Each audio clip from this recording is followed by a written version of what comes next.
Om. Namaste. Welcome everyone to Satsang today. And big welcome also to the many friends who are joining us today via broadcasting from all over the world. And we're very happy for this because we know many people would like to be here in person or in form, but for whatever reason are not able to be here in this way. But we can join in real time via internet, so we're very happy for this. And I hope I see also many new faces, and I'm hoping that you're a little familiar with the subject that we meet about today. I don't even want to limit it to say the subject discussed only, because the very totality of us being here is concerning the subject of our true nature. And to come to a clarity, for it seems most human beings are not aware of ourselves at the deepest level. And what is this life? What is this life? And who are we in this life? So this is the topic here. And I want to say from the start that in coming together like this, my own perspective is not merely to discuss and to exchange concepts or to impart some philosophical outlook to you, but at every moment is the opportunity to go within and to discover, more than simply to learn, but to discover. Because that alone will stay with you, what you know in your heart, not only what you think with your mind. So, with that said, welcome, and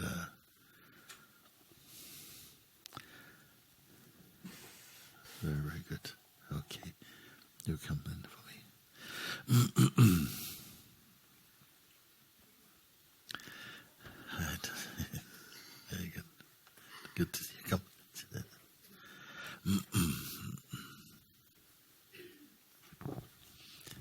Hi, Guruji. Hi.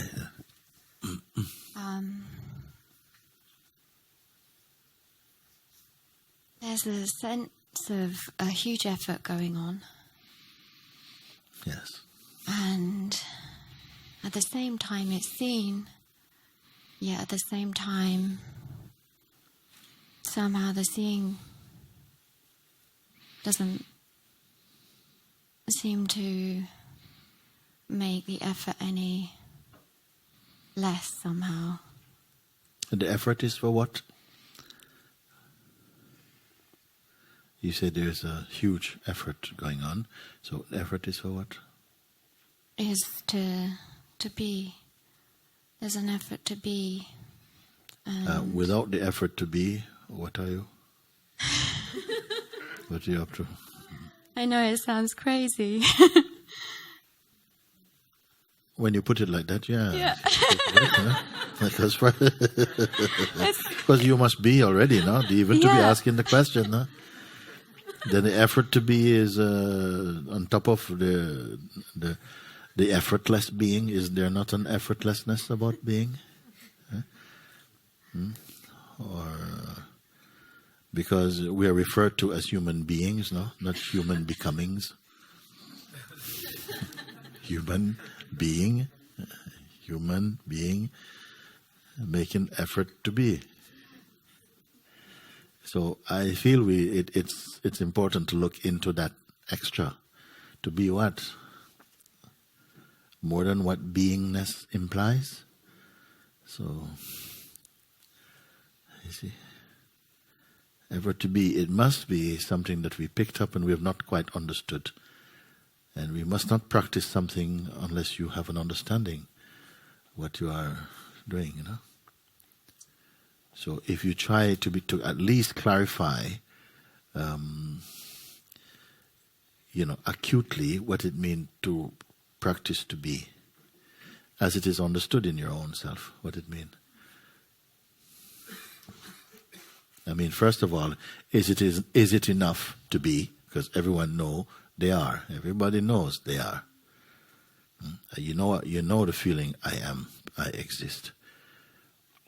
What is not known is as what do you exist? Because we say I exist, but we when you say who is it that exists, we have not gone further than just the feeling of I. I is what? The person. Largely, it is accepted that when it is said like that, it is spoken by a person. The person exists. You see? But is what you are merely a person? And what is a person?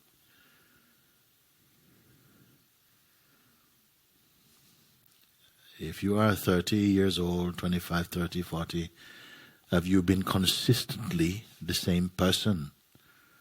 What is a person? Does it change or is it constantly the same? What is a person?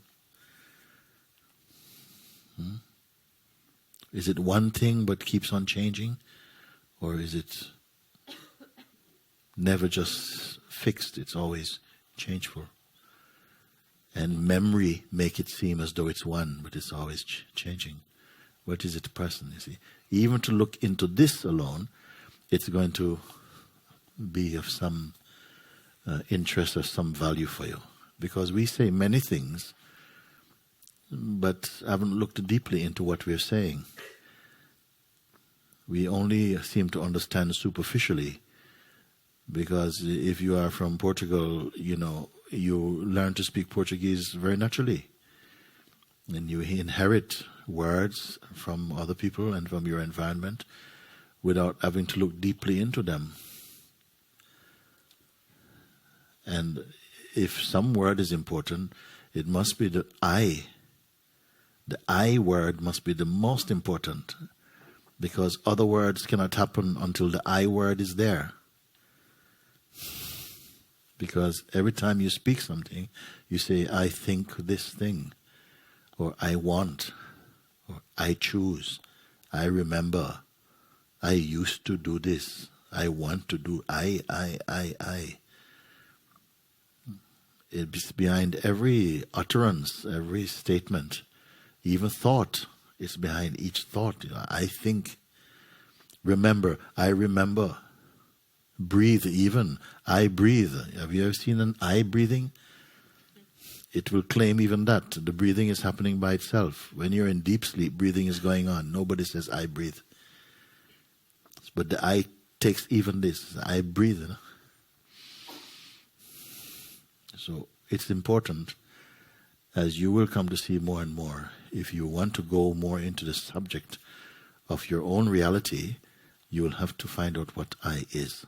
Because to find out what everything else in life is, without finding out who the I who finds them out is, then your knowledge is not reliable. If you don't know the knower of knowledge, who is I? Is it constant?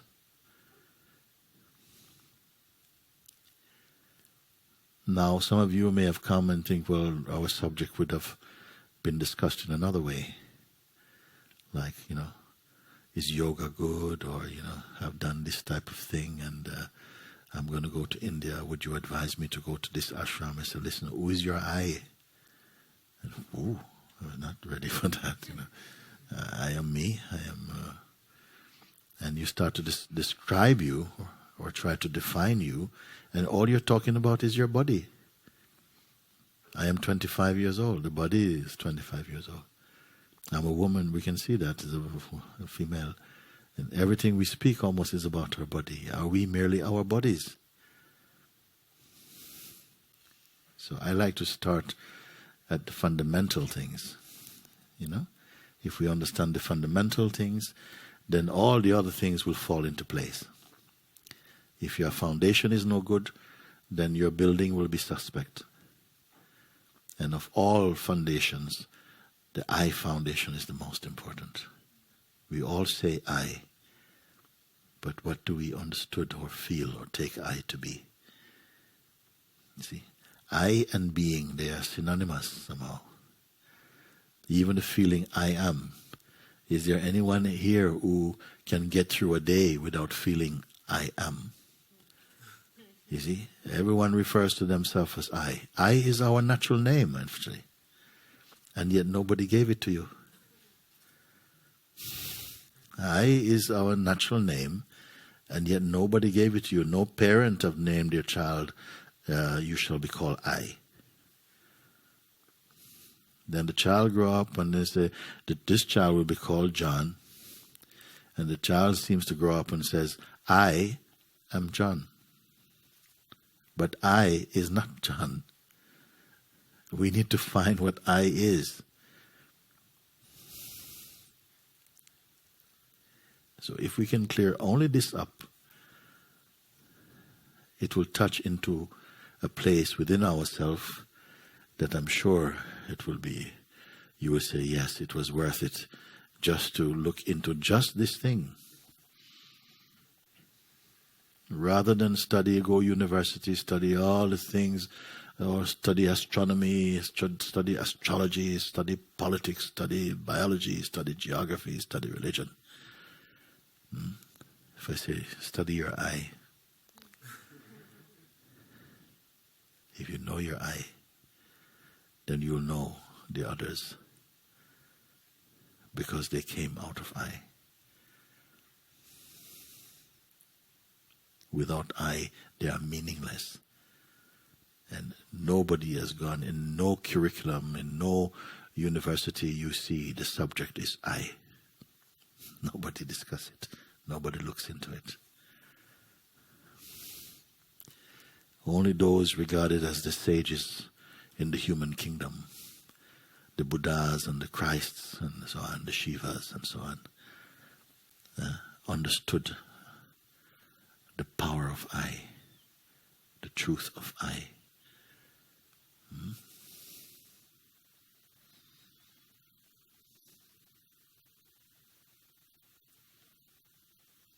And they found it in its true meaning to be so important that they forgot everything else. They forgot everything else, including themselves. They forgot everything else to find what this I is and where this I come from. And because they forgot everything else, including themselves, the whole world cannot stop remembering them. Isn't it funny? Huh? Yeah. They forgot themselves, and the world cannot forget them. We are desperately trying to remember ourselves, to keep ourselves. To even be important in the world. People there.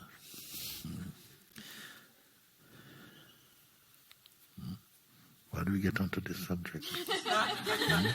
You started only by saying, I want to be. But I said, but you are? No? Huh? When you say I am, it means to be. Am means to be. He says, I am. Who is the I who am?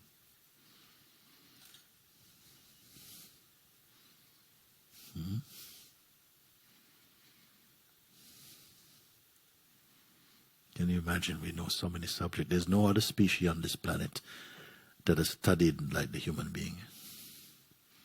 They're the most curious species. They want to know everything, not only on this planet, but other planets also they want to know. Huh? Isn't it? We want to know other planets. We want to know what happened. Some people talk, 50 billion years ago, this was what was happening. And if you ask them what they had for breakfast yesterday, they can't remember. 50 billion years ago.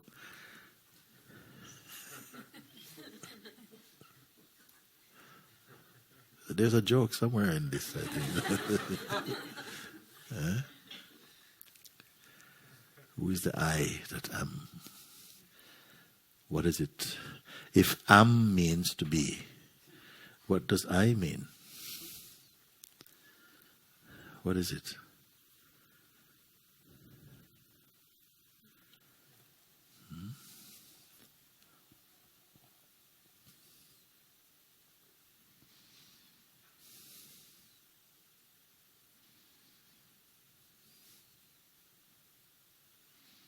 if you don't allow this feeling I to connect with any thought, any concept, from any zone of time,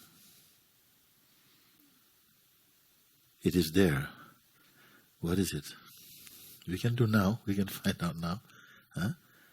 Something is here.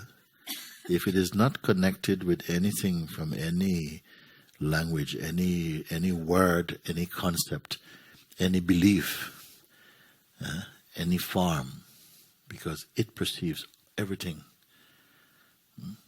If it is not attached to any or connected with any concept, then try now and see. What is it? Don't say the words, because even the words you speak will not be it. It sees the words being spoken.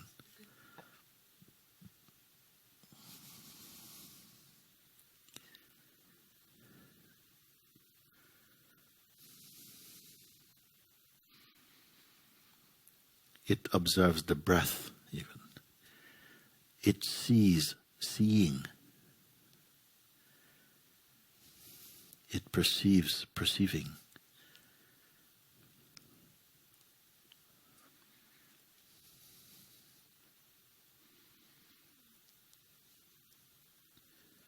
It does not need the mind. It watches mind, but not even with interest. Can you feel? Can you feel or not? Yes. You can feel. What can you describe?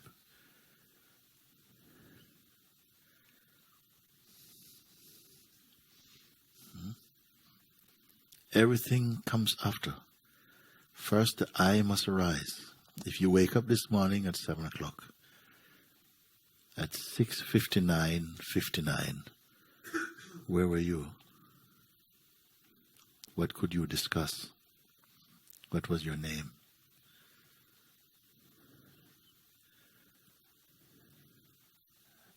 "7 o'clock. Something comes into being. A natural sense of I'm here, even without the words.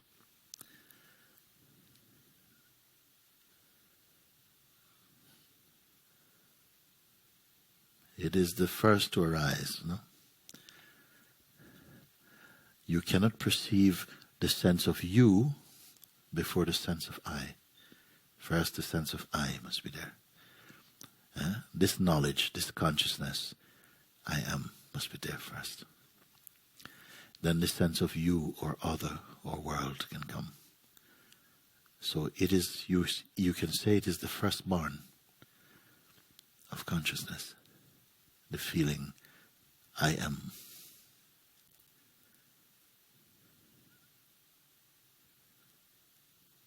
So this I am itself arises, isn't it? Because at 6:59 it was not there. At 7 it came into being, you can say. It became self-aware. And now it is 3:33. It is still in the waking state. Now it knows time, 3:33.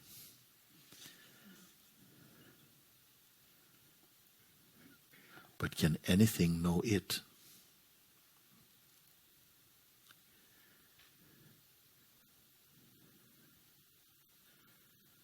Even to say I am, it knows I am.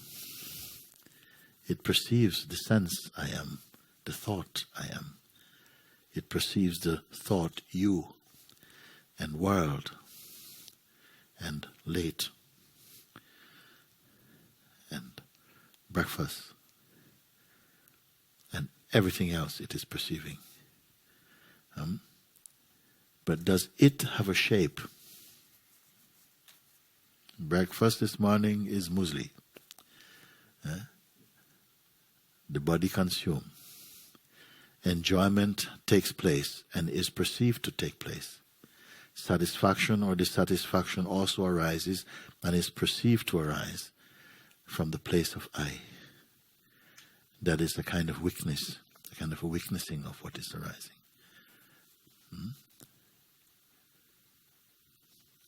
So before even any of this, I say, if you don't attach any intention or idea or identity to I, so nothing at all. When you start counting from 1, not from 0. Isn't it? 1, then 2, then 3, then 4. But before you get to 1, 1 arises out of 0, no? But you don't say 0. Okay? I is at the 0 place.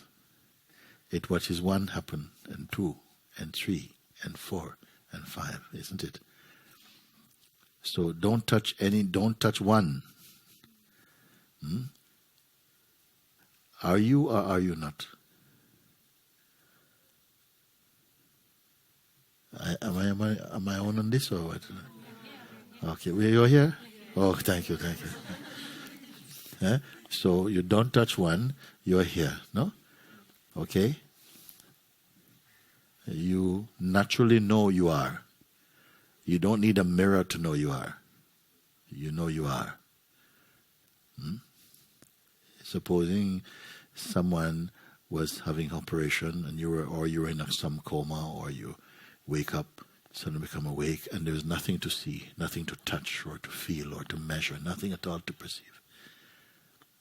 Would you not also know that you are? Wouldn't you naturally know I exist?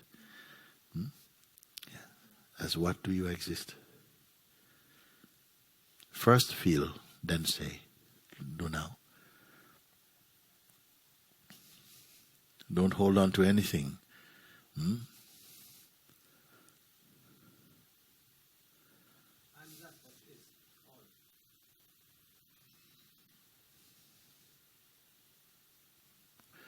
I am that which is. Why all? Where does all come from? All is later.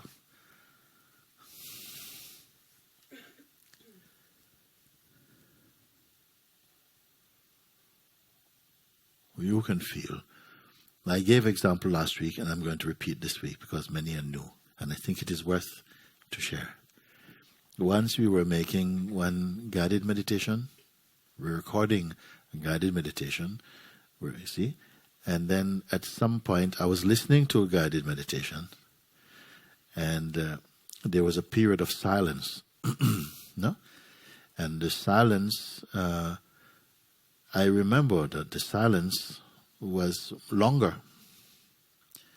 before, and it was chopped. Someone was editing and felt the silence was too long, and so they chopped some silence, but it was too short now.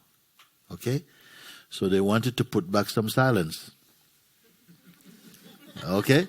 You follow or not? Okay?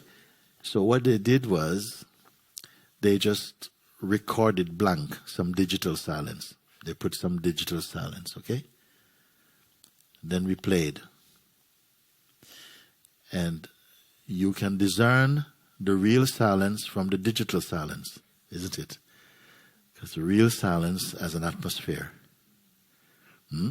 The digital silence is dead, isn't it? Nothing in the universe is like this digital silence. It's a newcomer. Okay? This digital silence, okay? When you leave everything now, like this, you leave everything, don't touch anything. What remains here? Is it a digital silence or another silence?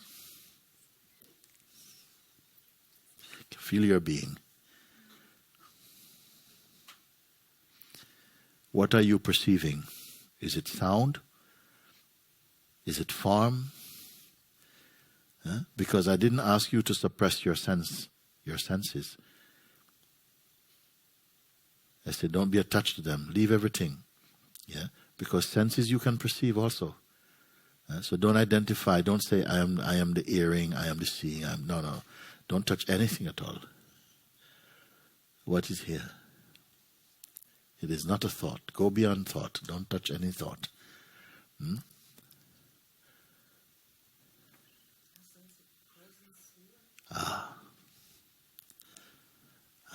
She says, I sense a presence here. A presence here. Is she correct or not? Yeah? There's a presence here. Okay. Is it particularly female or male? No, it's not female or male. Is it Portuguese? Is it Christian or Hindu or Muslim or anything like this? Does it have any kind of distinguishing characteristics?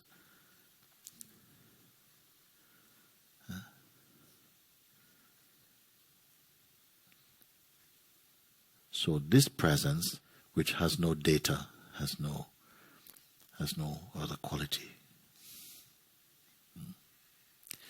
This is your self.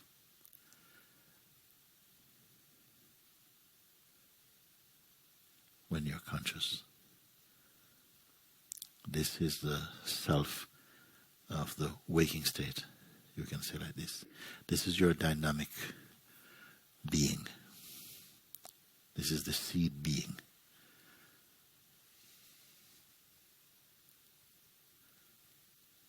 It's not a doctor, it's not a mother, it's not a wife or a husband, it's not a master or a disciple.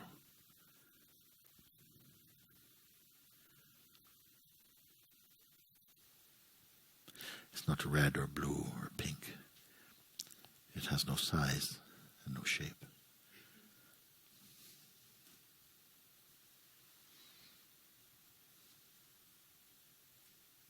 Let us just give a few moments just to acknowledge this, that you have seen.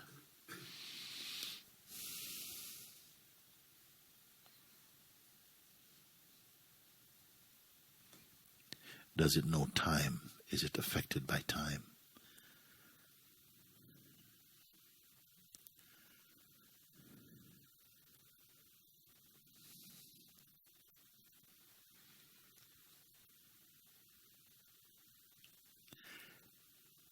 Everything passes in front of this. This is the very seat of perception, where even perceiving is perceived. All knowledge reports to this. All knowingness spring from here.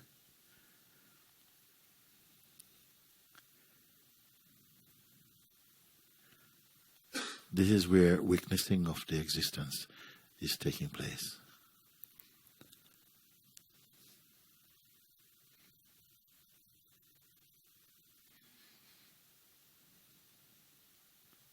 It is referred to as the godly sense or principle inside each form. It announces itself inside the body as the sense, I am.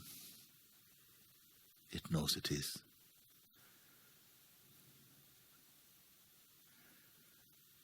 But it doesn't belong to anybody, nor does anything belong to it.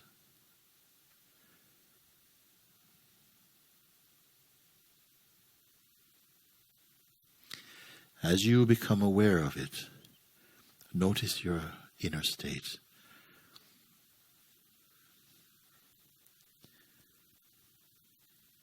How empty and silent and deep. Do you feel disturbed? No.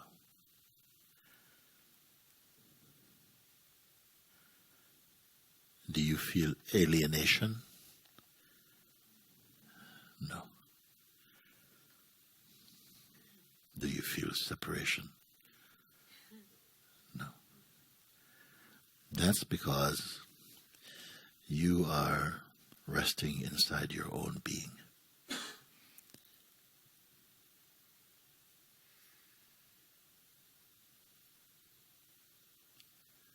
Even to say that you are resting inside your own being is too much. Simply you are.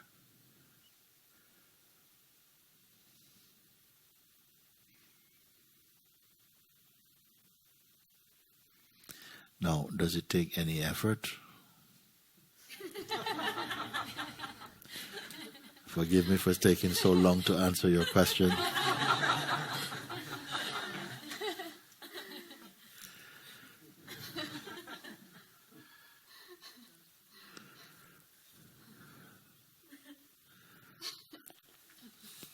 What is making effort and to do what?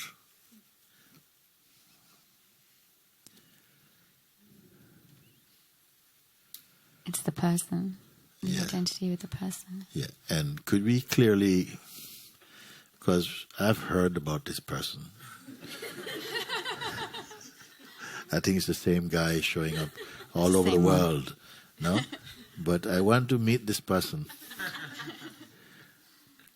because it's only been a rumor so far. We want to meet this person. Where is the person?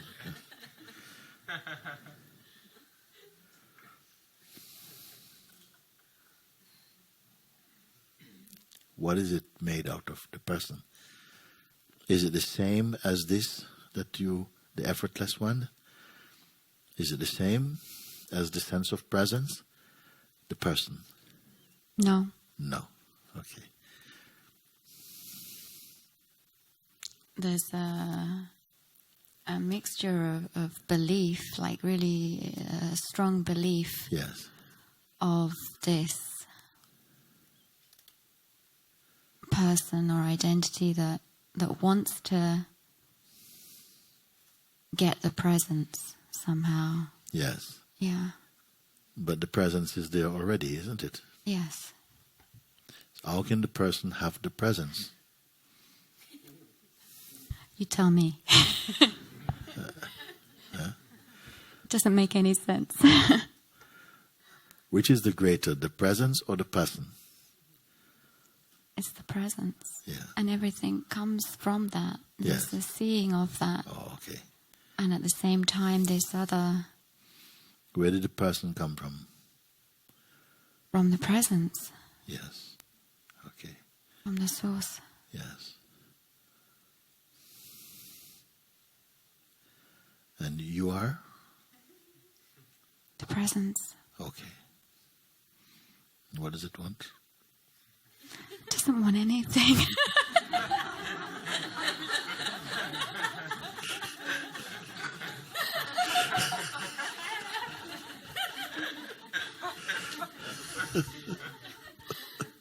Thank you, you got me.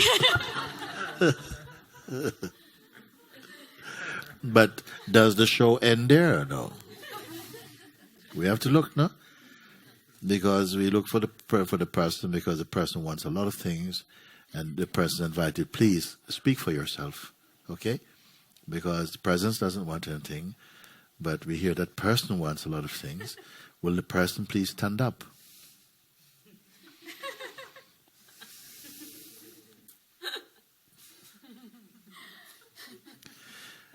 And make a case for yourself. What is it that's missing? What do you want? Hello? You see? Oh, it's back. Presence back.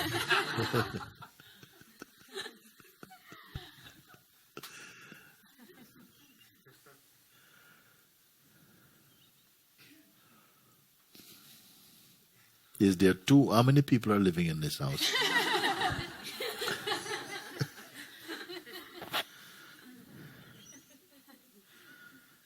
Is it a single apartment or a shared apartment?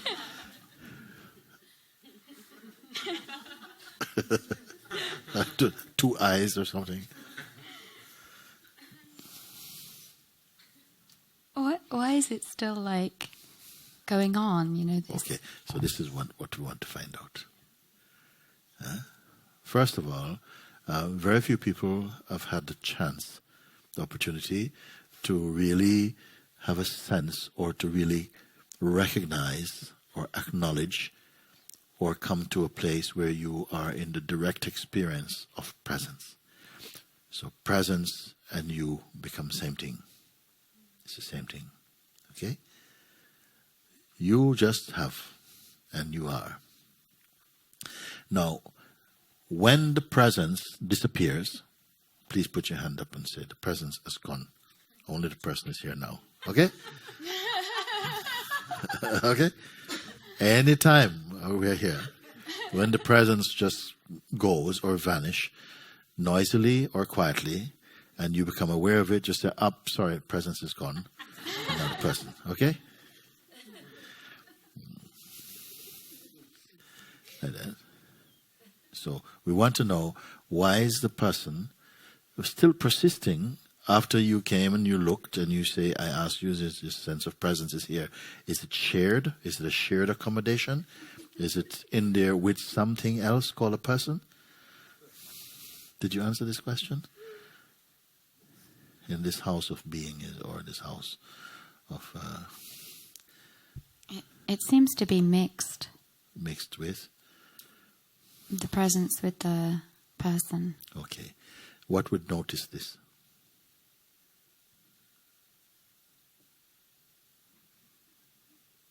What would be able to notice that it's mixed?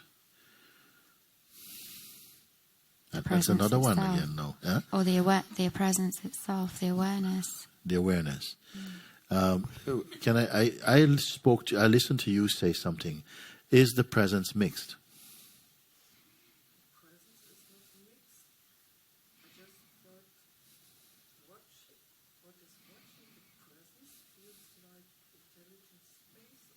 Okay. So, this is good. I went to her because when she answered before, she said there seems to be just a sense of presence.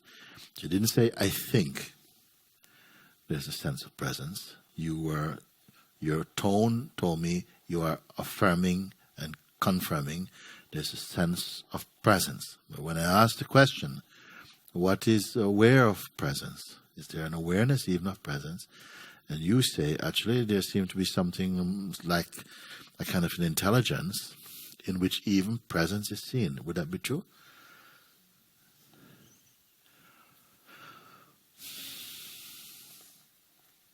Let's go back again to the sense of presence. Huh? Is there anything wrong in the sense of presence? We are communicating now all together. We're in the room. Close the door, please.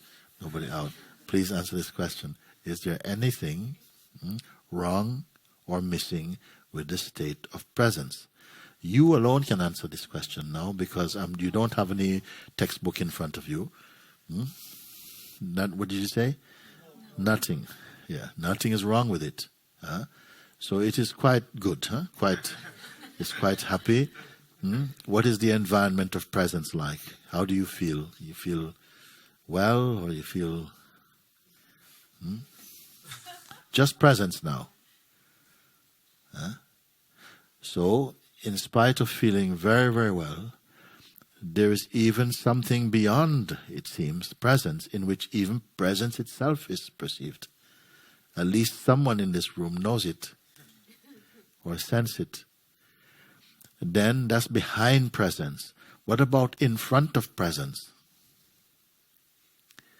What is happening in front of presence? Behind presence, you say, there is a space, like a kind of intelligence. We don't know what to call this thing. It's not even a thing, because is presence a thing? Then even presence itself is perceived, meaning that whatever is perceiving presence is even more subtle than presence even. Okay? So let's go back in front of presence to what we say must be person. Because in spite of recognizing that there's just what we are using the word presence, it doesn't have a sticker called presence on it, but the word presence seems satisfactory for the moment. Presence. In front of presence is coming something called person, scratching about. And what's this person feeling like? Is it an object? Is the person an object? What is it made out of? Dream? Somebody said dream? Huh? Feelings, thoughts, energy, condition, all of this, yes, seem to come together to create the sense of a person. Sense of a person, okay? Is comprised of thought, feeling, imagination, projection, conditioning, vibration, some persons say, or energy. Okay? Okay. Is it tangible as a unit? The person. Can it be caught? Can you introduce your person? It's changeable. Okay. Like a kind of contraction. All the things you mention is what you are perceiving, isn't it? Huh? Because all the things we put together, we say, yeah, this is what comprises a person, no? And the vibration, everything. But so something looks upon the person, it's studying the person, okay? That which is aware of the person, is it a person? Yeah. Which is greater, that which perceives the person or the person? Which is more constant? The perceiver, like this, like that. This is called experience. The person wants something. What makes why does the person wanting something matter to you, the presence? Again, you have come to a place where you're aware of yourself as presence. Okay? Is anything attached to presence? Does it connect up to something? Or how is presence? Is it needing anything? No. Is it unhappy? No. Okay. Can it die? You feel confident to say this? Can it die? No. Okay. What is the connection of the person with presence?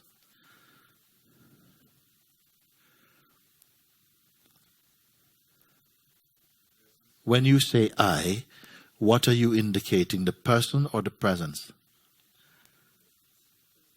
Presence. Is that all the time? No. Why not all the time then? When it feels so good. It is all the time. It's all the time. Sometimes I don't know it, but it's all the time. There's no other way. It's all the time. And sometimes I don't know it. I referring to what?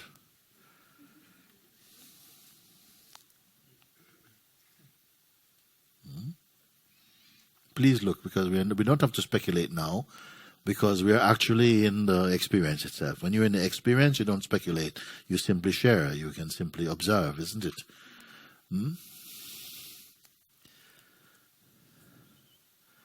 What is the concern for the presence with person? Yeah, it seems the attention goes there somehow. The attention goes there. When the attention goes there, does it mean the present goes there? Does the presence go there? So the presence is even capable of observing the movement of the attention going somewhere. Does it alter the presence? Okay, what's the trouble then? Identification comes, and somehow the sense of presence seems to get converted, or somehow converted into the state of personhood or something, isn't it? And it's the presence that's believing that it's the person for a while, isn't it? So belief comes, and although belief itself can be perceived by the presence, it can see, oh, I'm identifying again. Yes, I can see strong belief. If I can see strong belief, I am not the belief.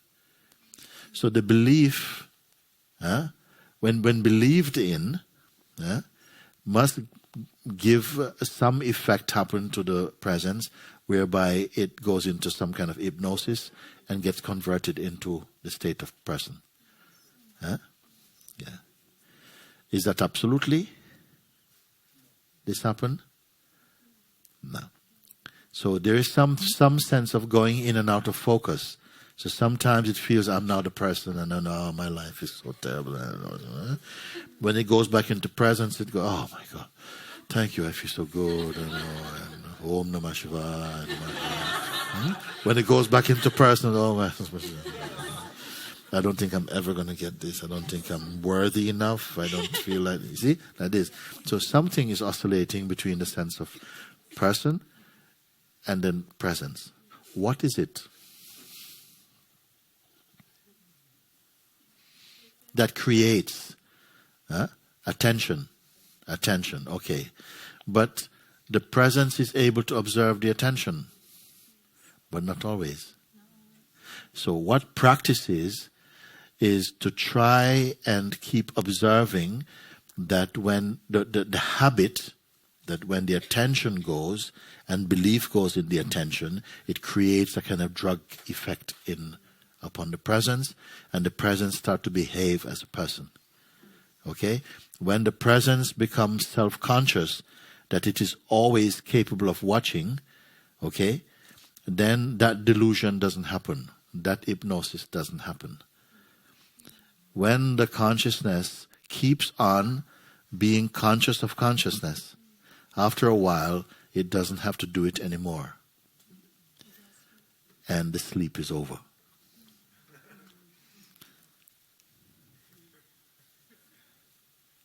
Just like when this body was, what is your name?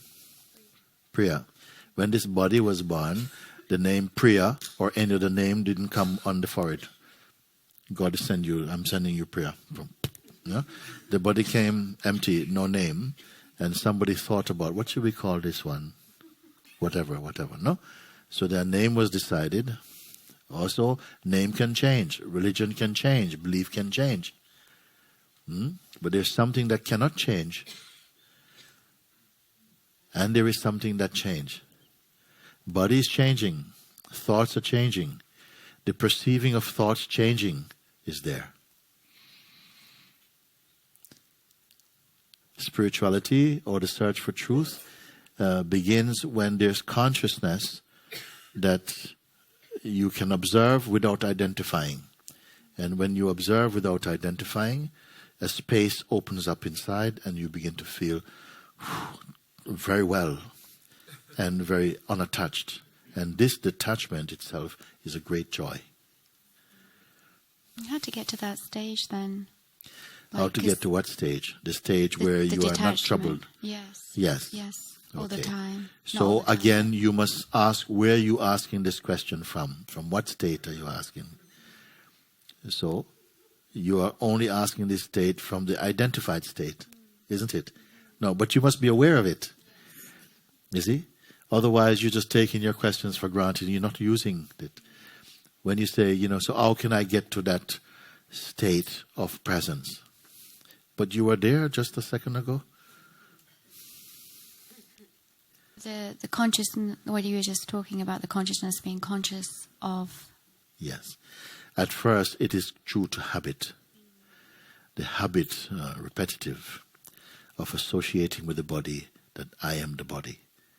I am the thought, I am the thinker of thoughts, and so on. Now, there's two exercises. One is that you keep saying, but I am not this thing, I'm not this thing. You can look, or you can also recognize that you cannot be it. Rather than simply saying mechanically, I'm not it, you can actually see that all that you see, you're not. All that you see is phenomenal, meaning that it cannot exist independent of your perceiving of it. And keep holding on to the perceiving. Stay at this perceiving place. Just doing that by itself, you'll find that your mind stops worrying. No more worry comes. Because everything that comes, you see it comes and goes. Everything is a cloud, simply coming and going. And you're only the witness of the cloud. You're not a cloud. But that comes from the state of presence. Everything is appearing to it and going, coming and going. Coming and going like this. Only when the presence becomes the person, things become sticky. When the presence becomes person, things become personal. And all problems are personal. That's why the presence has no problem. You understand that this happened? So for a while is the habit is being seen through, that you keep seeing that it's the habit to just assume you're the person. And this unchecked habit perpetuates the condition of delusion. You're always behaving. Everyone here is consciousness. We are all consciousness. You didn't decide to be. You are, choicelessly consciousness.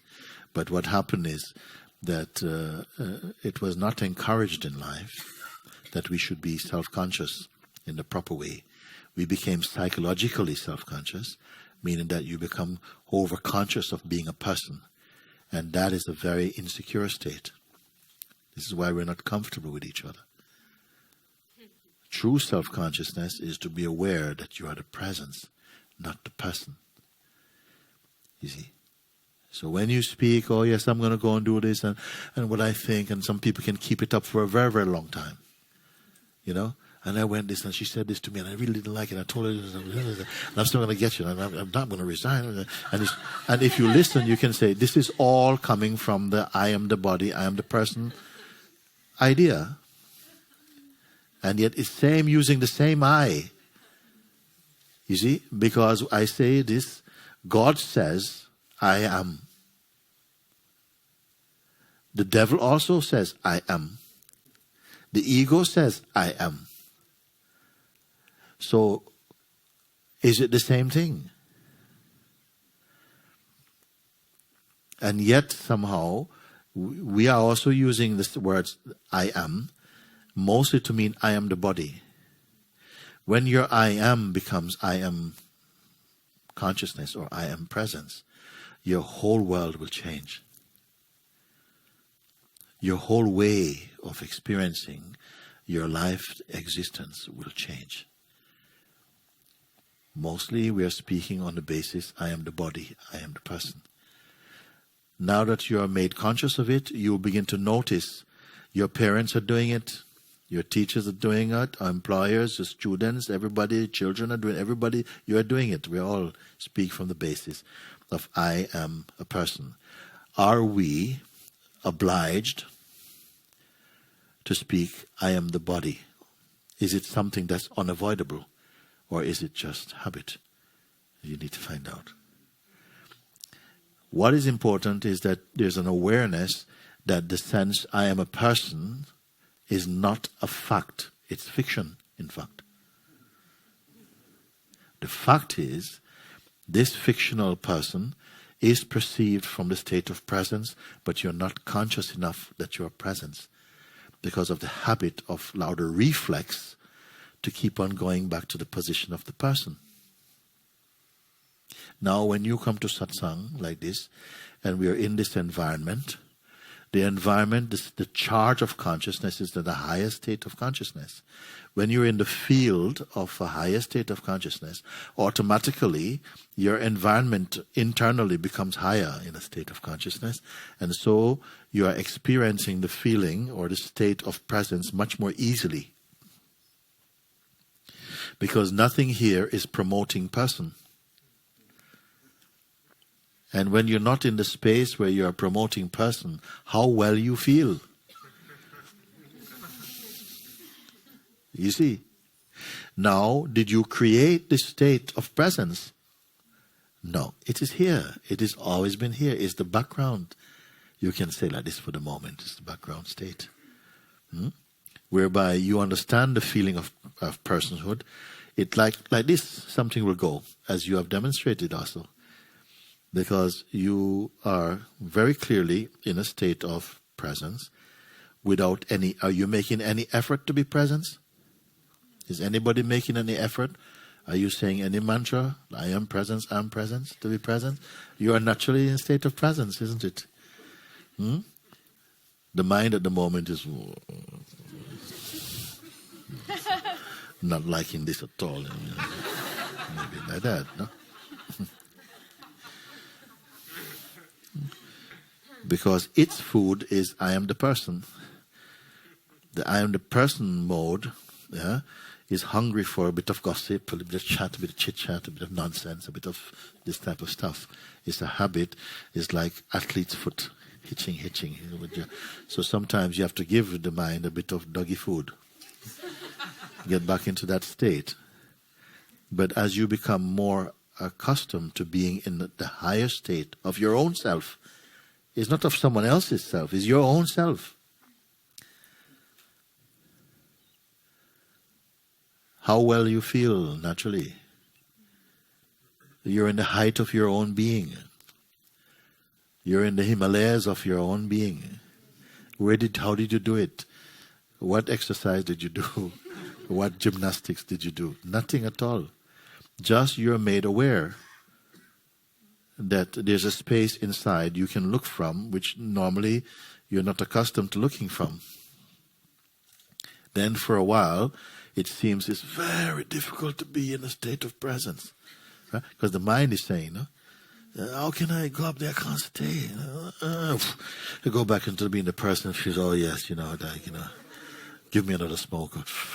It can't, you see? But now, what effort are you? You're effortlessly in a state of presence.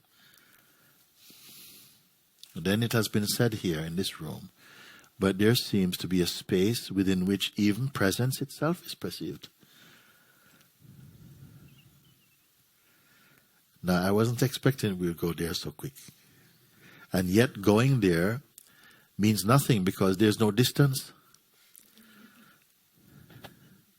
There's no distance to travel. Just the awareness, confirm. But even the state of presence, at a certain time, maybe at 12 o'clock tonight, or 11, or whatever time you go to bed, this state of presence also would subside into deep sleep. And its world, which comes out of the seed of consciousness, will also subside into oblivion. Something is still there, though.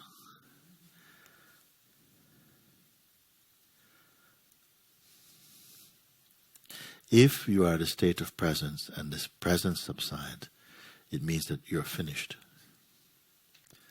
Or there's some break in your being. If you went to bed at 10 o'clock, wake up at 7, then for 9 hours, you don't exist. Can we look at this together now? Or do we have some space for this? Okay, so let's look at what happened then if you go to bed at 10 and wake up at 7. You see? Now, in the waking state, you have the full awareness of the state of presence. The state of presence in the human kingdom is somehow, some beings are not living in the state consciously of presence. When I say of conscious presence, I don't mean that they're being conscious of presence like work. Sometimes it's effortlessly self-conscious, effortlessly presence. They're not doing anything to be presence. And some are doing a lot to be presence. Some have got to do mantras to kind of reach the state of presence. So they may have to speak Om Namah Shivaya, Om Namah Shivaya, Om Namah Shivaya, Om Namah Shivaya. And somehow it lifts the consciousness naturally into the state of presence. And when they're in the state of presence, even if they don't say Om Namah Shivaya, Om Namah Shivaya, somehow unconsciously it still goes on and they're in a state of presence. But the best is to be in the state of presence without effort. That's your natural state. Just like you don't have to keep remembering, I am Priya, I am Priya, I am Priya. No. You neither remember nor forget it. It's just there. If you're doing some complex work and someone called Jennifer, you will still do your work. Priya, yes? You see? But you're not thinking, I'm Priya. So that feels natural for you. Then the fact that you are consciousness is even more natural than that. Because without consciousness there to remember that you're Priya, if you don't have to make any effort to remember your Priya, then how much effort do you have to remember that you are consciousness? The very fact that you exist means you are consciousness. The very fact that you are existing means you are presence. It's just a habit of converting or believing that the presence is the body and the conditioning which gives rise to the belief you are a person that seems to hide your intuitive knowingness that you are presence. But you are presence. Or consciousness, same thing. But in deep sleep, the sense I am, the feeling of being and witnessing of the world with detachment subsides, go into oblivion. Who are you now?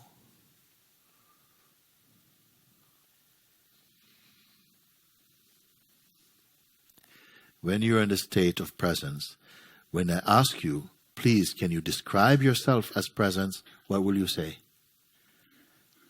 I ask you, in the state of presence, you are presence now. If I ask you to describe yourself as presence, can you each give a separate biography of presence? Yes. Do you feel you've lost your privacy? No, because the person can be private. Does presence needs to be private? Okay, so the state of presence is here, no? Like that. Can you define presence? Can you say something of presence?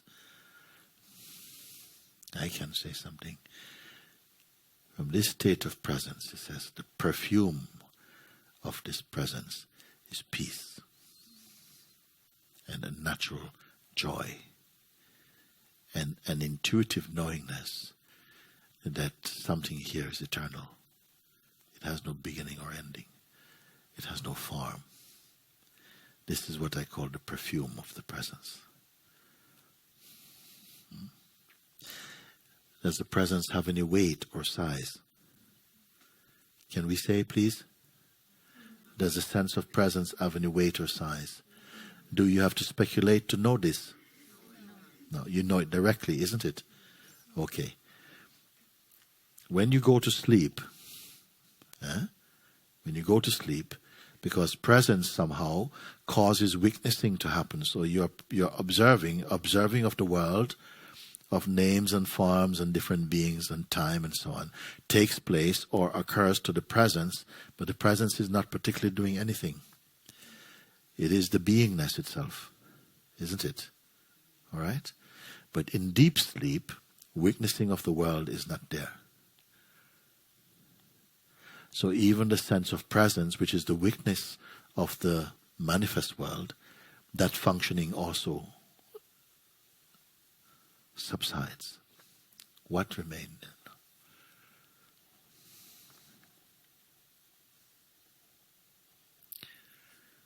Because every night, I think every one of us go there. No? We spend a lot of money to buy the best bed in order to go to this place where you have no experience of world and relatives, you have no religion, you have no belief, you are not from any political party, you're not a mother or a daughter, you could get married today, honeymoon, but in this deep sleep state, you are no husband, no wife, nothing at all is there. And yet you don't protest. Nobody goes, no, please, no, I don't want to go. I don't want to stop experiencing. Nobody says this. We go nicely. In fact, we should not have to wish each other sweet dreams. Dreams are not that sweet. And also, you don't rest if you're dreaming. Total lights out. Dead sleep. You must wish people dead sleep, isn't it? Nothing to report, isn't it? Because not even your sense I am is there. And we say a day is, in a human measurement, 24 hours. 24 human hours, we say, we call one day. And yet nobody is living consciously 24 hours. So for about 8 hours, you're nobody. You got no name, got no status. You could be the prime minister of your country. You're nobody in deep sleep. Okay? Yeah? And yet everyone loves this state.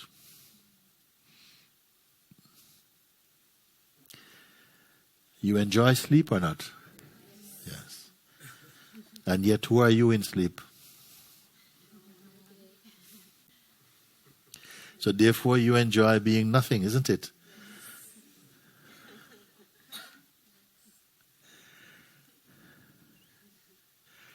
Now a sage is the one who enjoys being nothing when they're awake also. You only enjoy being nothing when you're in deep sleep. But if somebody tells you in your waking state you're nothing, you want to fight them, isn't it? Huh? Because in the waking state, you want to be something. So the best thing is to appear to be something, yet inwardly to be nothing. The best of both worlds, isn't it?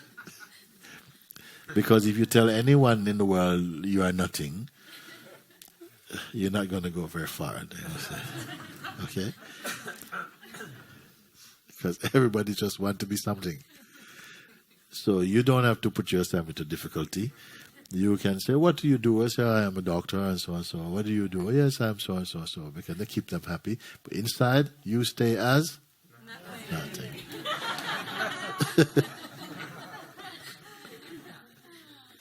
And it's not something that you are speculating also. Because now you directly experience.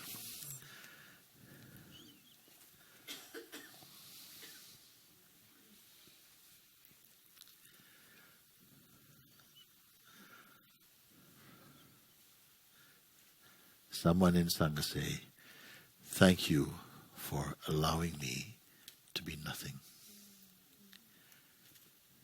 When you are something, you have to keep it up.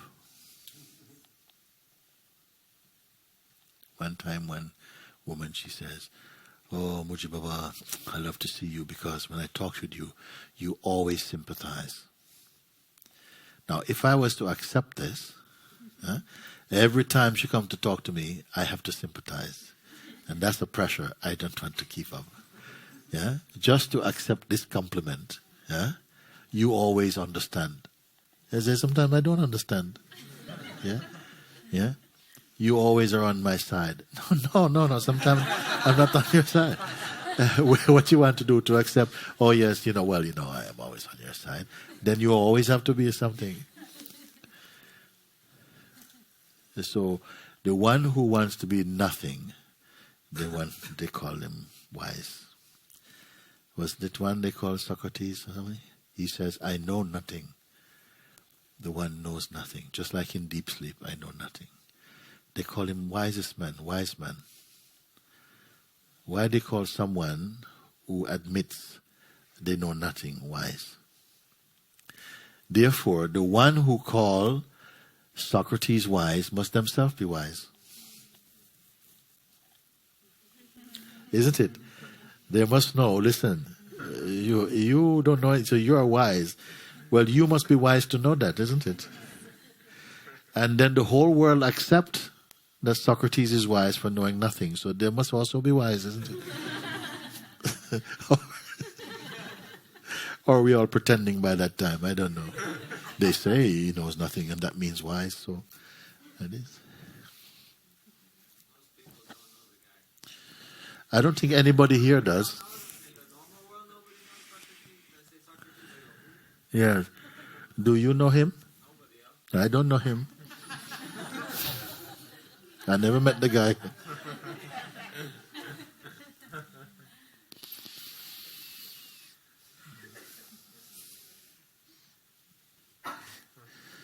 This whole satsang has been about you.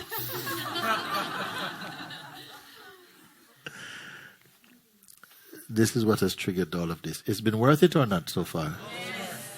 Yes, very good. The direct introduction to your own self. If you say, or you write a biography of yourself or something, all this information, and that all this information is true, this is what you are, or what you have discovered here today in this moment, this is what you are, which one will you choose? No.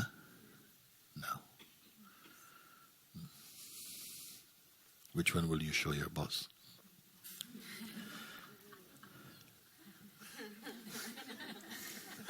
We have to be smart. We are not stupid. No, you show him the other one, no? You show him the other one, but this one you keep yourself. Because in being nothing, it doesn't mean that you perform less. In fact, sometimes you perform much better because you're not so attached.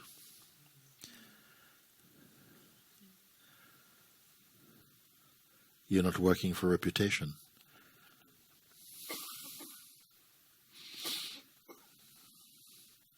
Just like you go to the bank and you talk to the bank clerk at the window and you talk about, and she says, well, we give this much.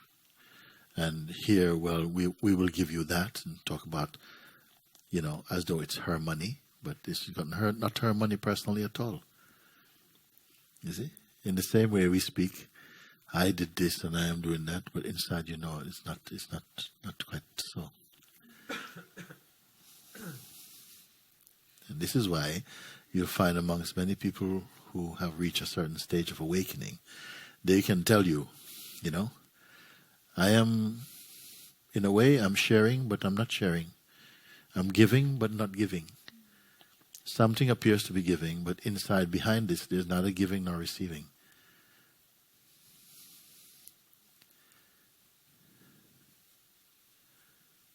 It's much more profound than the logical mind can admit. Because when we live as a person, we're living in only one dimension. But when you're aware of yourself, you understand what it means to be a person, where we're speaking from the idea you have of who you are. That's what a person is. The idea you presently have of who you are. And these ideas are changing. But something is unchanging. Now you're beginning to be aware of what is unchanging. When you're aware of what is unchanging, and yet you're aware of what is changing, and you know the unchanging, and yourself is the same, then you can allow the changeful to be. When you put so much effort in the changeful, we are always making unreasonable attempts to try and prevent change at a certain point. You see? And then you're not in synchronicity with the world's unfolding. When you found your stability, from there you can allow the world to move in its dynamic spontaneity without needing to prevent or to get in the way.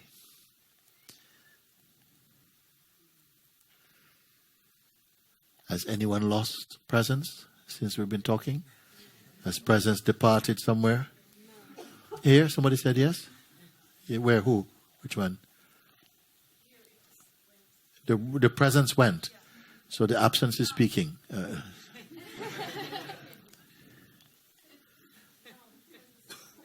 The presence is speaking. Yes.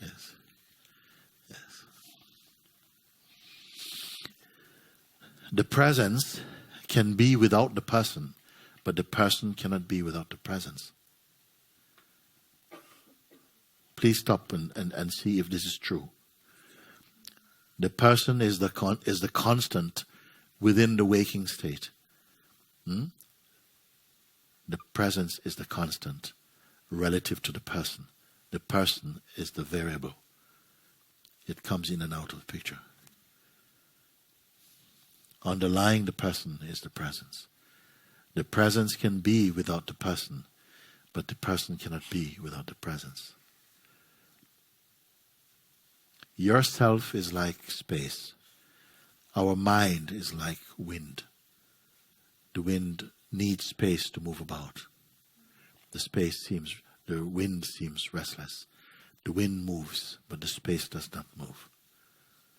The space can be without the wind, but the wind cannot be without space. Judge which is the greater, stay as the greater. You can never say you are not. You can only say you are not such and such a thing, but you cannot say you are not. Because in order to say I am not, I must be there to say I am not.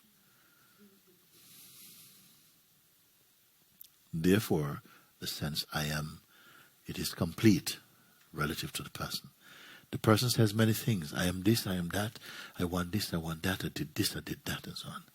The presence is constant relative to the person. Now, I gave a picture that I saw some time ago, and I often refer to this picture. I saw a picture of a bird. Two birds are in a tree. One of them is making a nest, busy, flying off, bringing things, making a nest, busy. Above this bird, on another branch, is another bird that's just looking. Again, there's a bird in a tree building a nest. It's active. It's doing something. Above it, on another branch, there's another bird that's just looking. It's not doing anything. The active bird is the mind, is the person. It's intention, desire, attachment. Above is the bird that's not doing anything. This is the presence.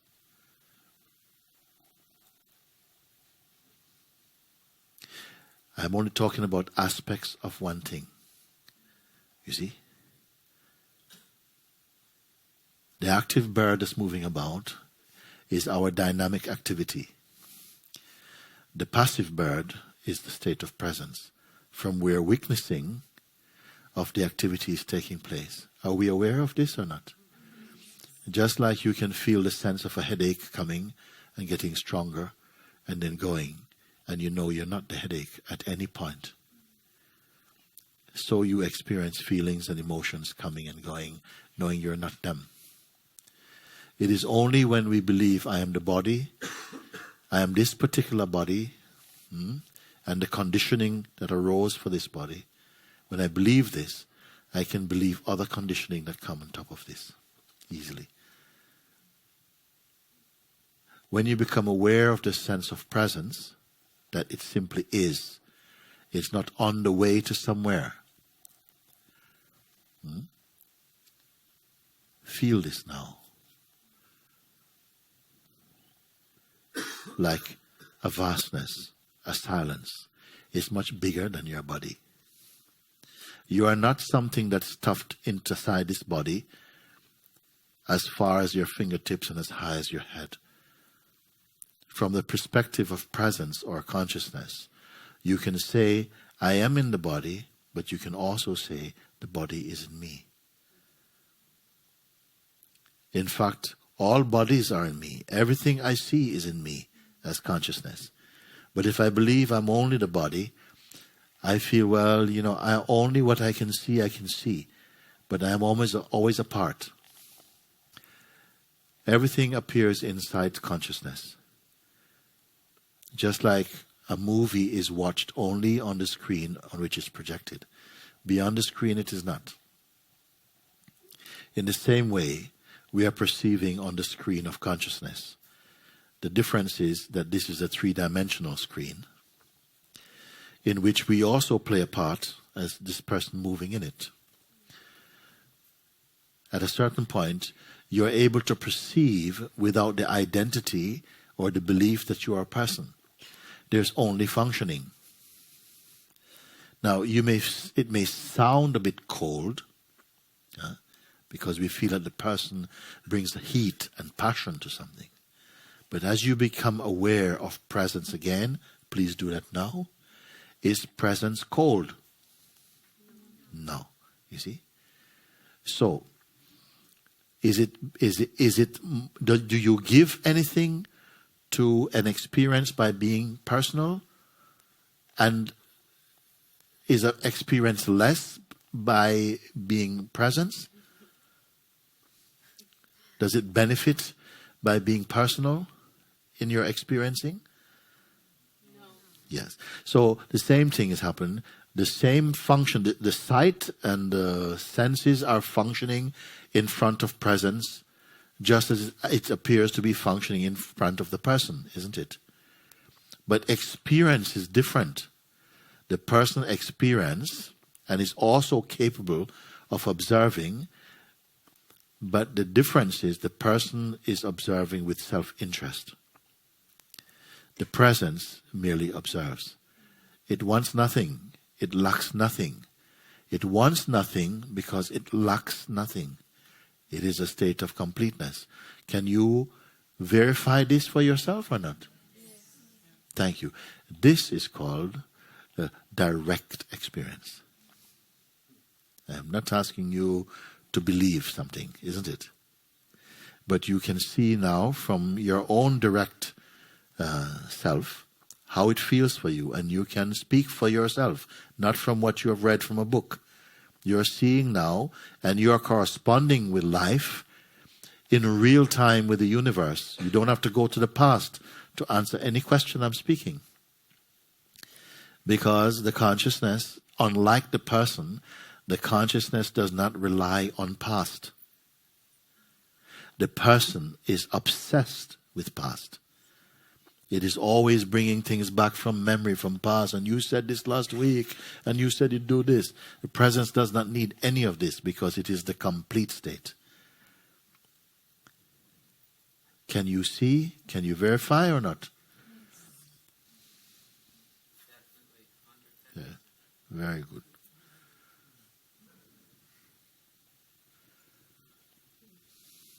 Take a few seconds again. Just simply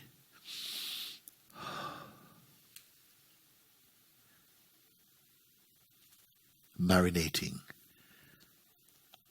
in your own presence.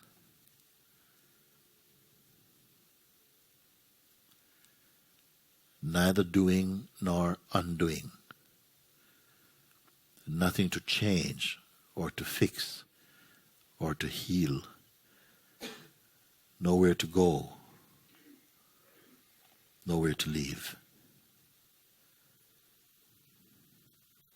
Nothing to become or unbecome.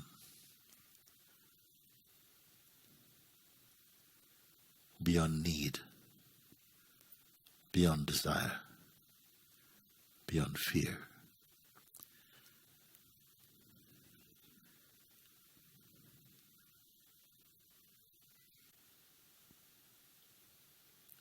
Not waiting, not needing next, nor past.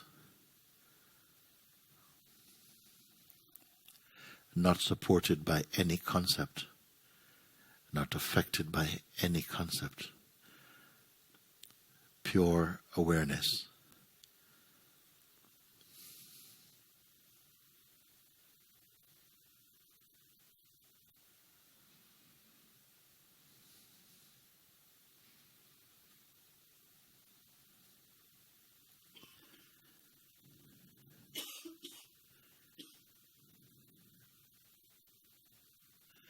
Now there is a force or a tendency inside the presence or the consciousness that has a habit to go back to the person,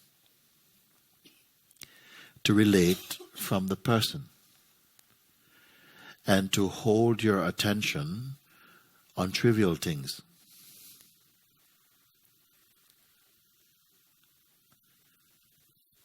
It has a tendency to remember wrongs being done to you, things from childhood, injustices and all of these things.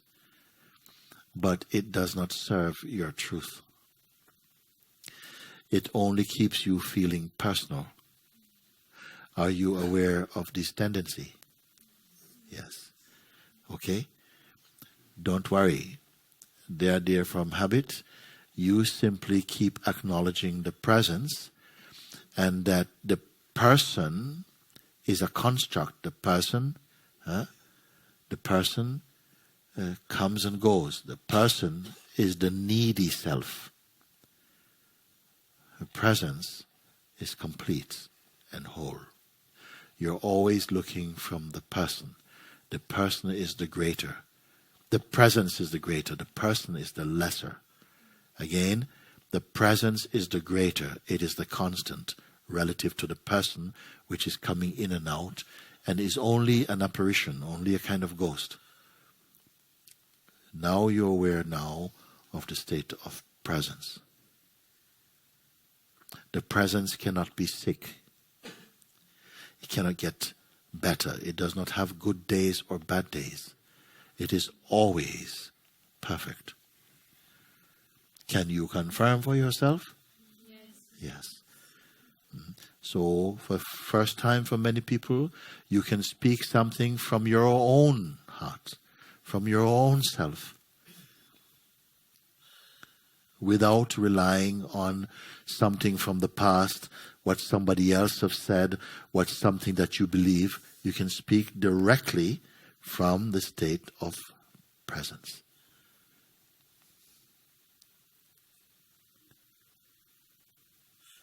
It is greater than any theory, than any thesis, than any speculation. It is your immediate and direct experience. There's not a lot you need to know, in fact. There is studied knowledge, and there is intuitive and spontaneous knowledge. As you stay with a sense of presence, your life will come into a flow of spontaneity more, where you don't have to be strategizing your existence. Your intuitive powers will rise up. You'll be more conversing with life intuitively and energetically, more than always mentally. Mentally has its own role to play, but by itself is inadequate for a complete life. You can see this. It's not that you have to now practice many things and keep many things going. You will see that if something is needed,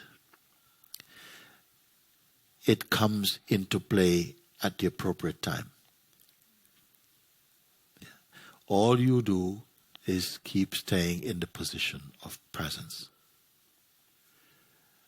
Your actions will become, there more space inside.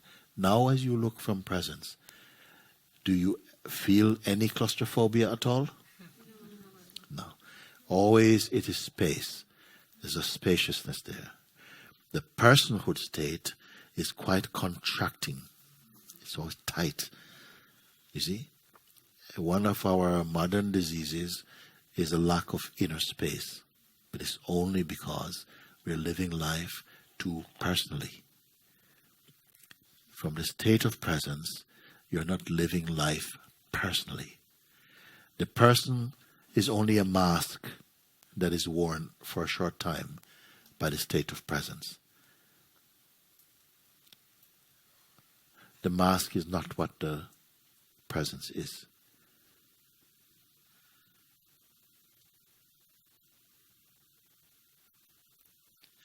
Now you're in your inner spaciousness.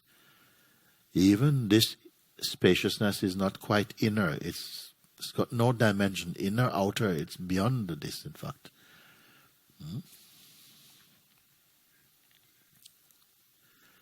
Don't give this to your mind.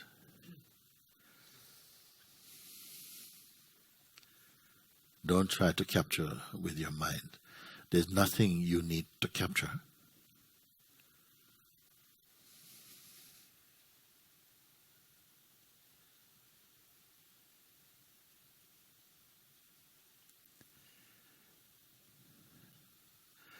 You are one with the vibration of being, the vibration of presence. You are moving into a state more of holiness than of personhood. You will naturally know this thing.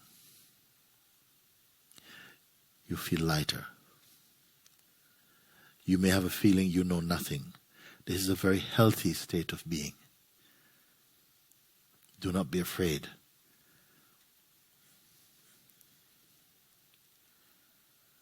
If a thing needs to be known, it will manifest quite spontaneously.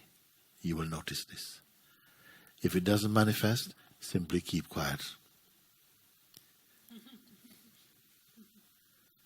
You don't have to know everything.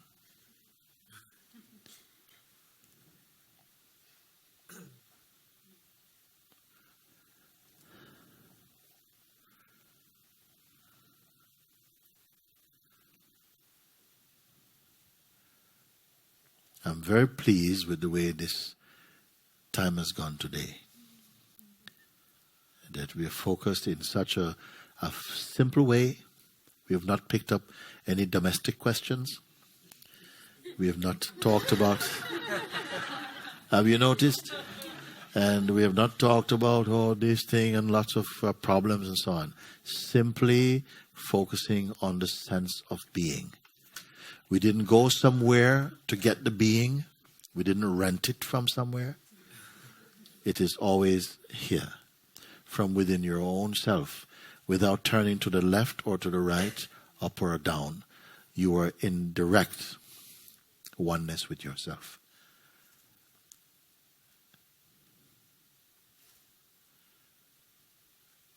It is not merely belief, it is your immediate recognition, your direct recognition. Not one thing recognizing another thing. Self-recognition. And sometimes I refer to it as a non-phenomenal recognition, which means that it's not recognizing an object. It's only the self-aware.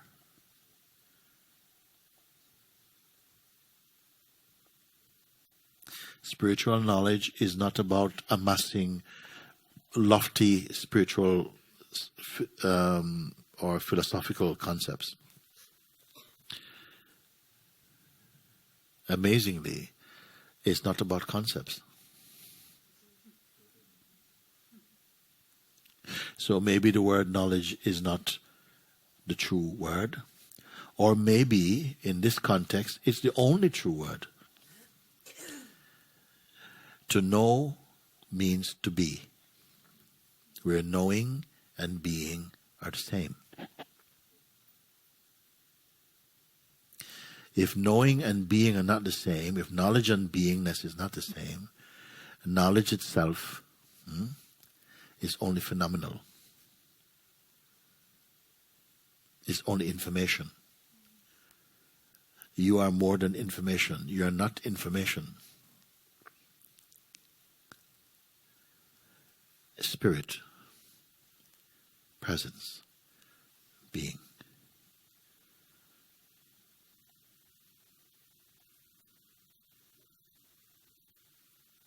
This is true for everyone. One religion doesn't have it more than another. One people don't have it more than another. In fact, nobody has it. It has you. But higher than that, there is no you personally, in fact. It is just a working title. You as person. What we are is presence. Appearing, the one appearing as many.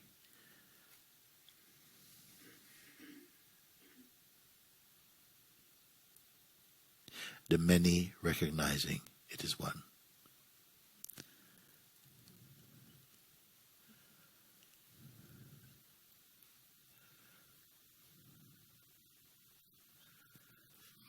The unique fragrance of each person, you can say, each form, that uniqueness does not interfere with the oneness of being.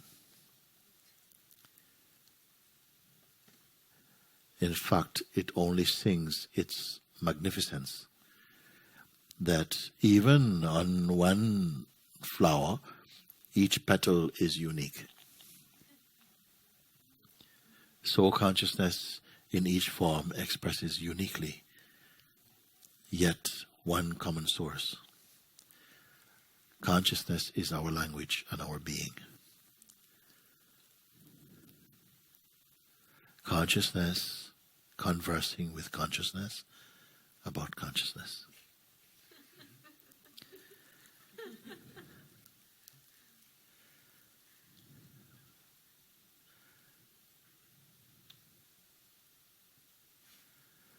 Can we sit with this for just a moment or two?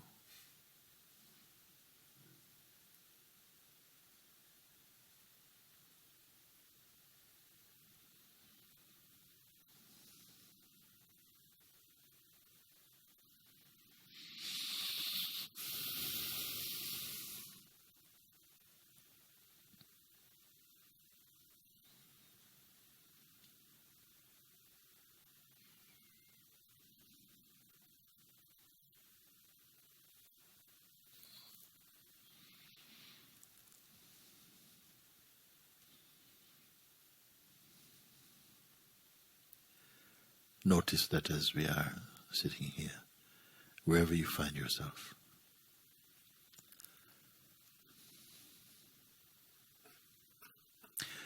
your natural state, knowingness, is simply that of existence. I exist.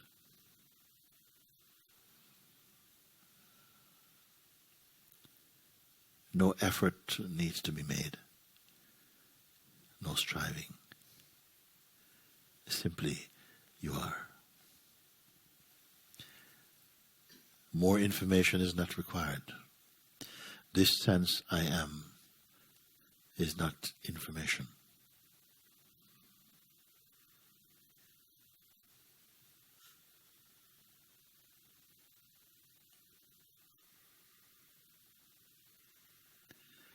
Notice that you're not waiting.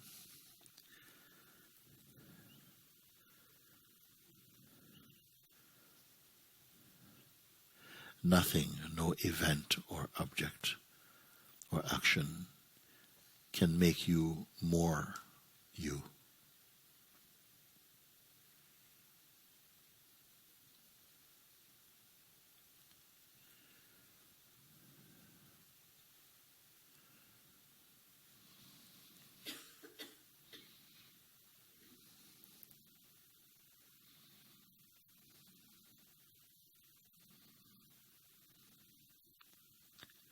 Though the mind seems to possess or have the sense of time, of past, present, and future, you who witness mind are timeless.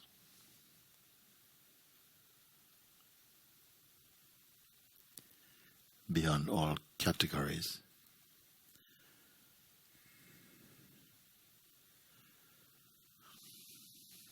Subtler than attention, subtler than belief.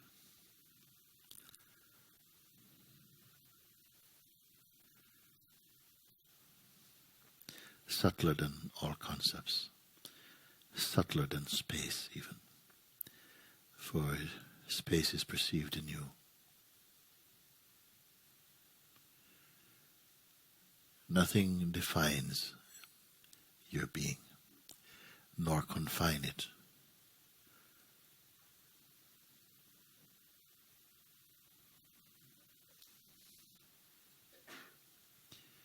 You're not on a journey. You're simply here.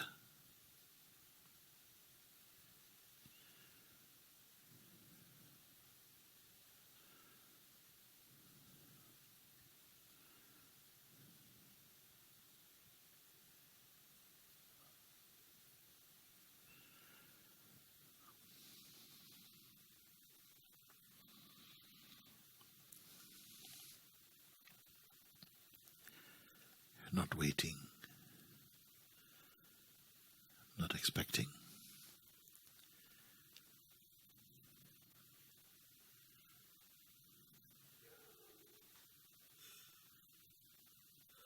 Not controlling.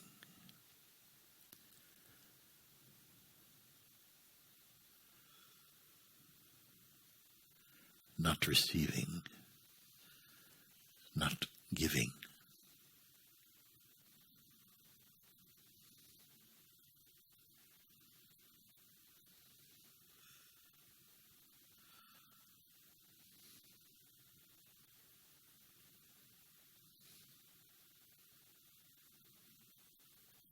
You're not being entertained.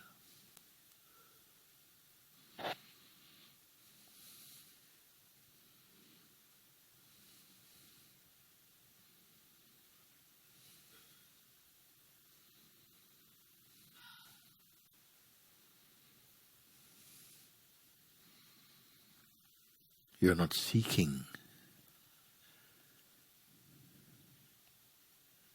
or pursuing.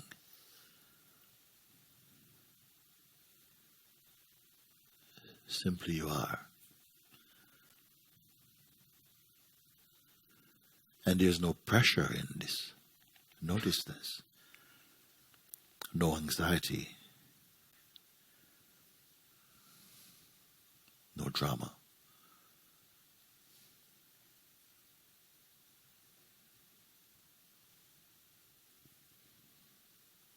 There's no threat.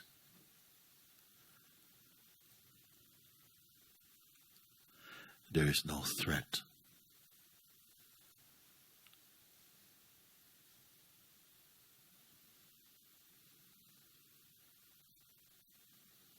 There is nothing to protect or defend.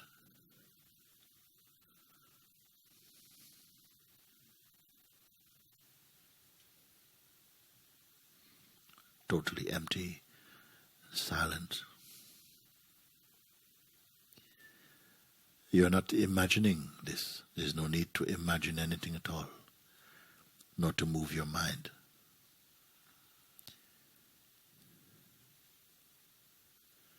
You're not in a state of stress. You're not holding anything together. There is no need.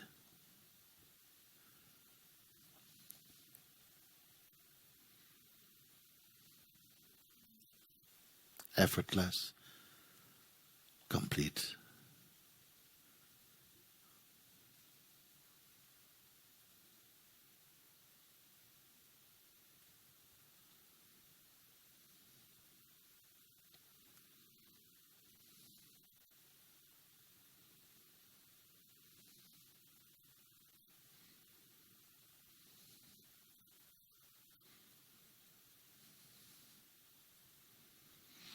You're not in a state of transformation. You simply are.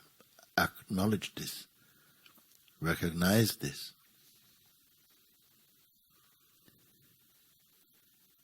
Nothing is against you.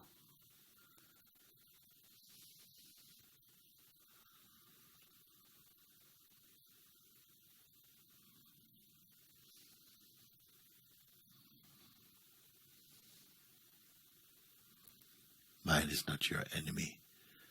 Mind is not your friend.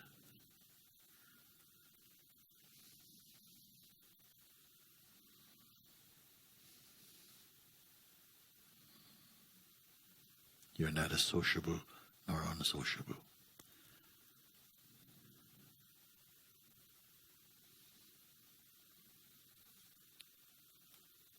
Unmixed presence.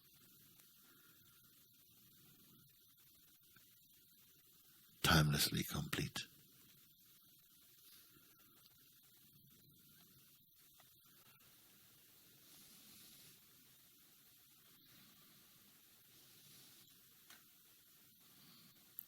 You're not in search of any experience.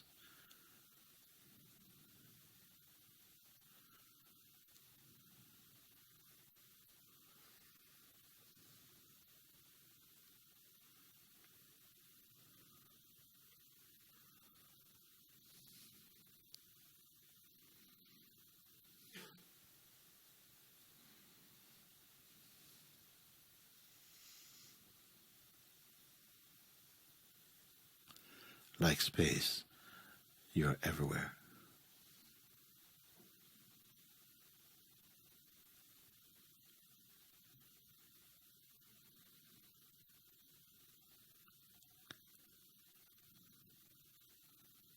You have no color, nor design, no shape, nor size. Pure awareness.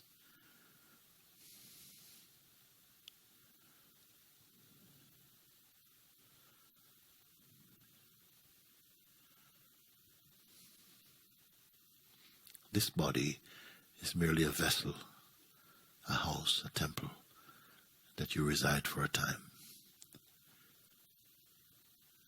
But you are the imperishable, the unbound. This is not a compliment.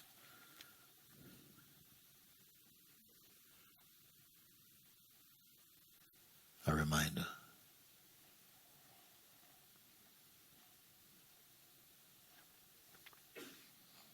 You're not a work in progress.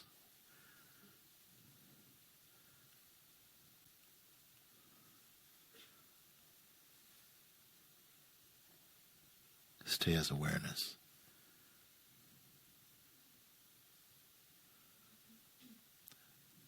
There's no strain.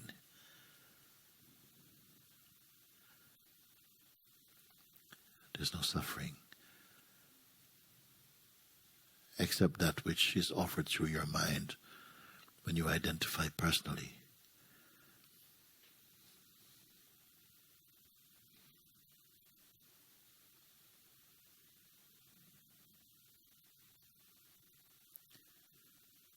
As pure awareness, there's nothing to give up or to change.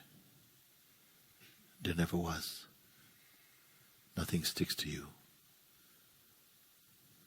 For this, you must descend into the state of personhood.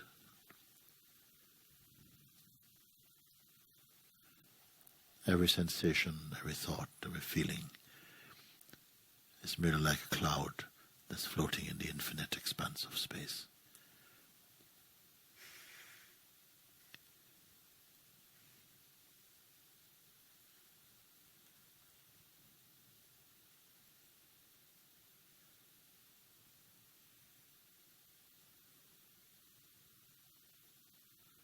You're not your mind, nor your thinking.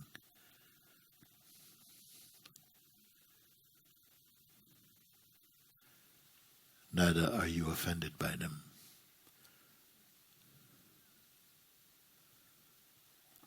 Let things come and go as they will.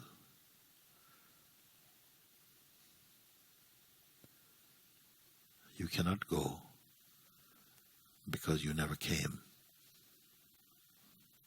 Like space, awareness is everywhere.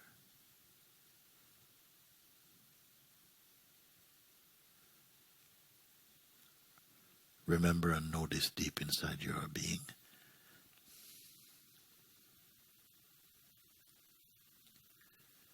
There's no end for truth.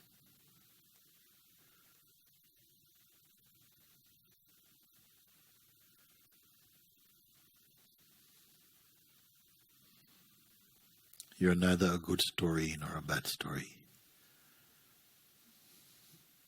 All things come and go. Let them come and go. You're the witness only of them.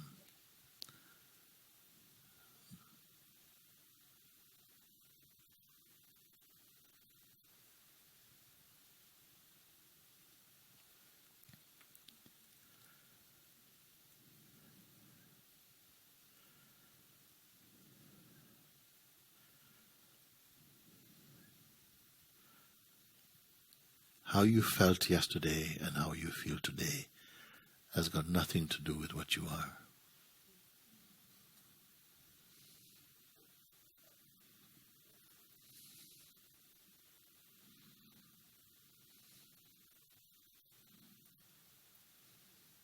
Feelings come and go, as does everything else. Remember this. Observe this.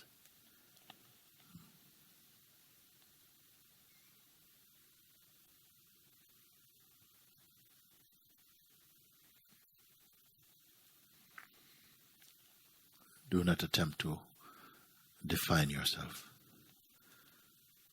because to define is to confine that which is ever free.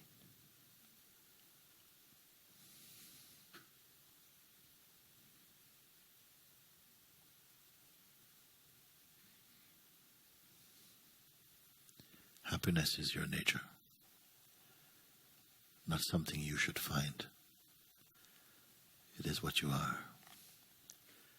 Peace also is your perfume, joy,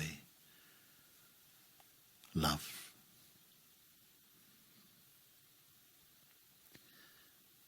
It seems as though we forgot this.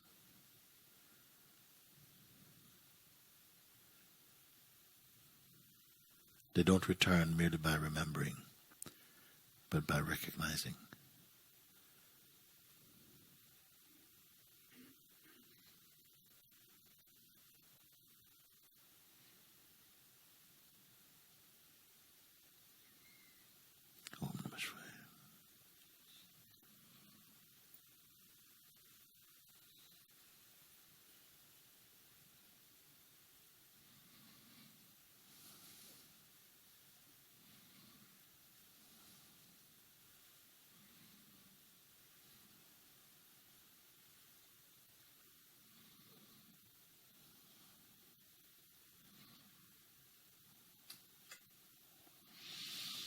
Thank you.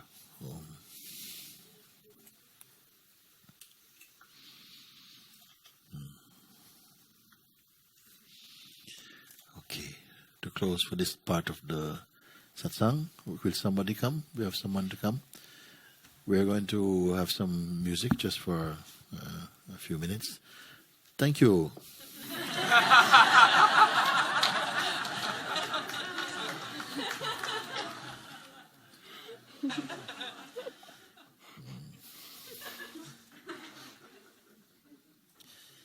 The name Priya is really the beloved, you know.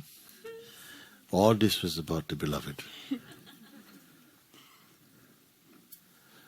We are both the beloved and the lover.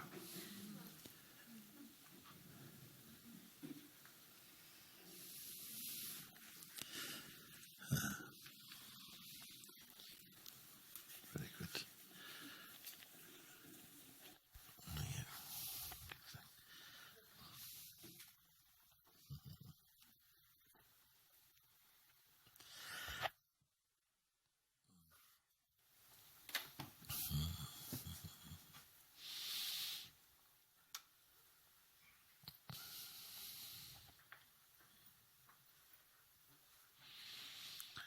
So at the end of this bhajan, we will just have a break for 15 minutes, take some chai, and those of you who feel you need to leave, you can leave.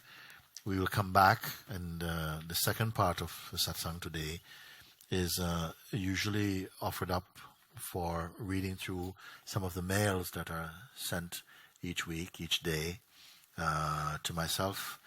And it's a beautiful time for looking through and responding to some of these mails. And everybody is welcome to come for this.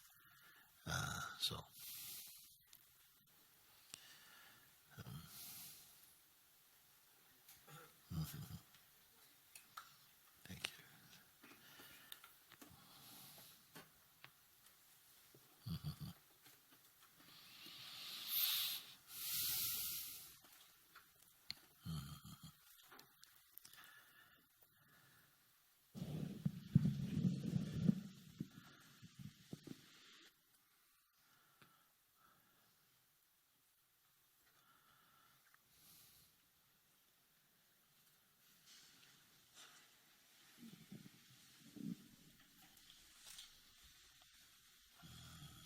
Sam.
Hari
Hari Om, Hari Om, Hari Om, Namah Shivaya. Hari Om, Hari Om, Hari Om, Namah Shivaya. Hari Om, Hari Om, Hari Om, Namah Shivaya.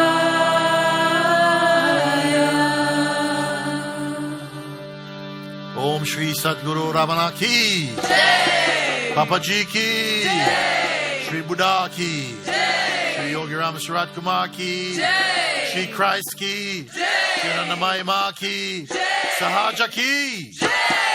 Shri Mooji ki.